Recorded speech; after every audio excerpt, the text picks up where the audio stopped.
Basic గా నిజం చెప్పాలంటే నేను టీమ్ లోకి వచ్చిన తర్వాత ఫస్ట్ 1 మంత్ నేను మళ్ళీ ఇంటికి వెళ్ళా. ఇప్పుడు నా బర్త్డే రోజు మార్చ్ 1 మంత్ ఇంట్లో లేను. సాయి వాళ్ళకి యాక్సిడెంట్ అయింది బ్రీజా. ఇప్పుడు మళ్ళీ 1 మంత్ ఇంటికి వెళ్ళా, మీకు యాక్సిడెంట్ అయింది. ఎందుకు నేను కోరుకోను, మీరు పంపించినాను. నాకాడ కూడా యాక్సిడెంట్ అప్పుడు లేవు, అప్పుడు కూడా లేదు నేను.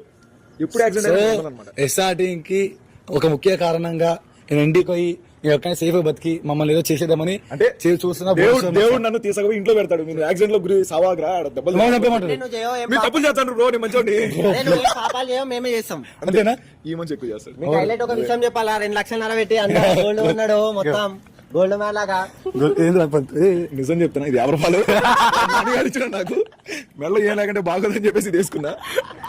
ఎందుకు నాకు 50 ఎంత 50 రూపాయలంట. ఓన్లీ 50 ఇప్పుడు గోల్డ్ పోయి ఏం పేరు హైదరాబాద్ తిరుగుతారు. ఇంతగానే ఎక్కువ ఇస్తారా? చిన్నది ఇది.